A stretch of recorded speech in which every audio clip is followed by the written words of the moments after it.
O presidente Jair Bolsonaro foi ao Nordeste esta manhã, onde participará da inauguração da usina fotovoltaica Coremas 3, na Paraíba. Na chegada a Juazeiro do Norte, no Ceará, Bolsonaro foi recebido por uma multidão aos já tradicionais gritos de mito. Assista.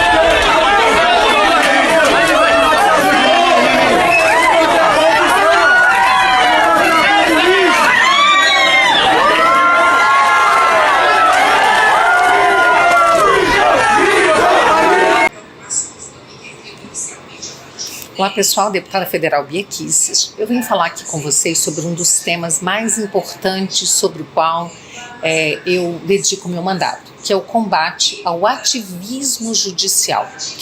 E nós estamos agora vivendo um momento muito crítico com relação a isso, quando esse ativismo ele advém diretamente de ministros do Supremo Tribunal Federal.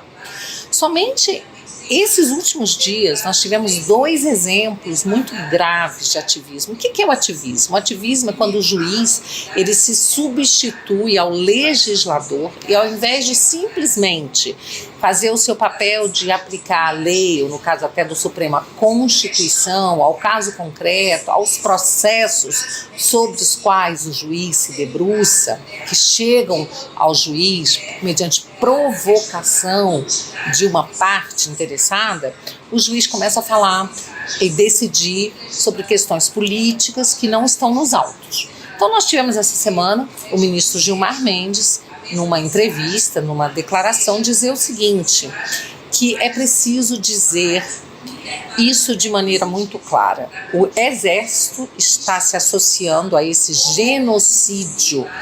Não é razoável, é preciso pôr fim a isso.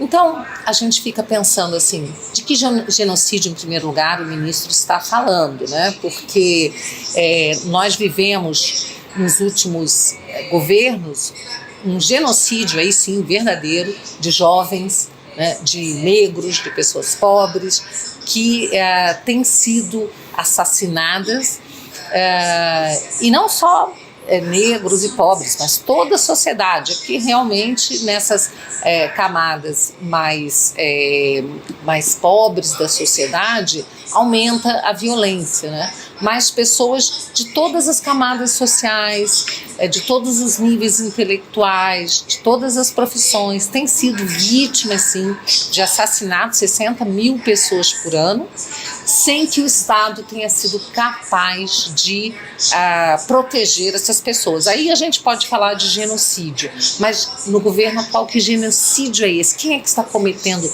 genocídio junto com o Exército, segundo o ministro Gilmar Mendes? Então, esse é o tipo da declaração que nos deixa realmente muito preocupados, e o ministro da Defesa já respondeu, dizendo que as Forças Armadas, o Exército, têm se dedicado durante o coronavírus ao combate ao coronavírus, né? Então não há genocídio algum, o que há é agora uma modinha, né, de ficar falando do presidente da República com total desrespeito à autoridade máxima da República e chamando o presidente de genocida, o que é um crime, né? Porque genocídio é um crime contra a humanidade, e aí, no caso, estão atribuindo um crime.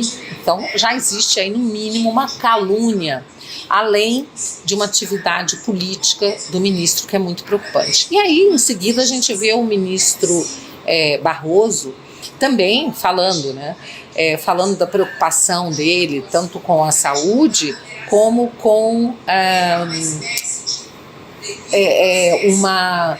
as redes estando disseminando ódio Ele está muito preocupado com o ódio e a desinformação disseminada nas redes sociais. Isso eu coloco como presidente do TSE, tendo que tomar uma atitude para evitar que aconteça o que aconteceu no Brexit. O que aconteceu no Brexit? No Brexit, o povo inglês decidiu 2 vezes pela retirada, pela saída da Inglaterra,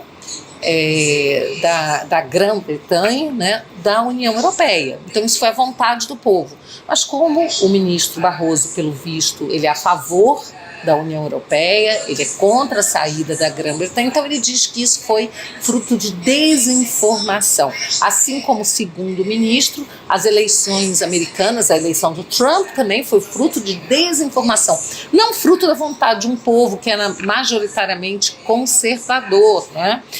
Que se vê representado pelo Trump, pelas suas ideias, ao contrário, né, das ideias pregadas pelo Partido Democrata, né? E também as eleições na Índia, segundo o ministro Barroso, também fruto de desinformação. Agora, o presidente da Polônia foi reeleito, um conservador. Pode ser que o ministro Barroso também ache que foi fruto de desinformação. Desinformação essa que precisa ser combatida. Como é que ele está combatendo isso, gente? Combatendo, chamando as plataformas, dizendo que elas têm que retirar, né? Elas têm que cuidar para que não haja fake news.